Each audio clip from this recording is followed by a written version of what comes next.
യുദ്ധങ്ങളെ യേശു പിന്തുണയ്ക്കുന്നുണ്ടോ? ഏതായാലും സോഷ്യൽ മീഡിയയിൽ ഇപ്രകാരം ഒരു ചോദ്യം ഉന്നയിച്ചതിന് വിചാരണ നേരിടാൻ ഒരുങ്ങുകയാണ് റഷ്യയിലെ ഒരു സുവിശേഷകൻ. ഉക്രൈനിൽ നടക്കുന്ന യുദ്ധത്തെ യേശു പിന്തുണയ്ക്കുമോ എന്നായിരുന്നു non denomination Christian monastery of മേഴ്സിയുടെ സ്ഥാപകനായ എഡ്വാർഡ് ചാരോവ് സോഷ്യൽ മീഡിയയിലൂടെ ചോദിച്ചത്.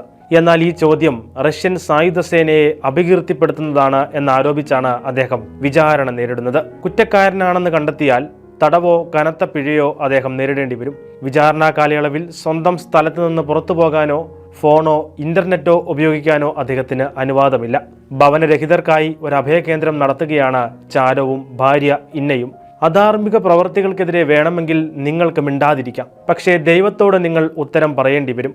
ജനങ്ങളുടെ വിധിയെയല്ല, ദൈവത്തെയാണ് ഭയപ്പെടേണ്ടതെന്ന് ചാരോ പറഞ്ഞു.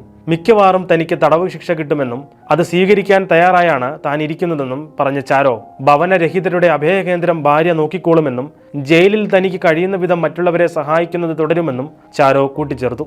നേരത്തെ പ്രസിഡന്റ് പുടിനെ എതിർ ക്രിസ്തു എന്ന് വിളിച്ചതിന് മറ്റാരോപണങ്ങളും ചാരോ നേരിടുന്നുണ്ട്. അതിനിടെ അധിനിവേശ ഉക്രൈനിൽ ഒരു ക്രിസ്ത്യൻ സ്ത്രീ പ്രാർത്ഥനാ യോഗത്തിനിടെ നടത്തിയ അഭിപ്രായങ്ങളുടെ പേരിൽ 10 വർഷത്തെ തടവിന് വിധിക്കപ്പെട്ടിരുന്നു. സോവിയറ്റ് കാലഘട്ടത്തിലെ പീഡനങ്ങളെ അനുസ്മരിപ്പിക്കുന്ന വിധത്തിലുള്ള പീഡനങ്ങളാണ് അധിനിവേശ ഉക്രൈനിലെ ക്രിസ്ത്യാനികൾ അനുഭവിക്കുന്നതെന്ന് റിലീസ് ഇന്റർനാഷണൽ പറയുന്നു. പള്ളികൾ അടച്ചുപൂട്ടപ്പെടുന്നു. പള്ളികളിലെ ഗ്യാസ്, വെള്ളം, വൈദ്യുതി വിതരണം എന്നിവ ഓഫാക്കിയിരിക്കുന്നു. കൂടാതെ ദേവാലയങ്ങൾ കൊള്ള ചെയ്യപ്പെടുന്നുമുണ്ട്.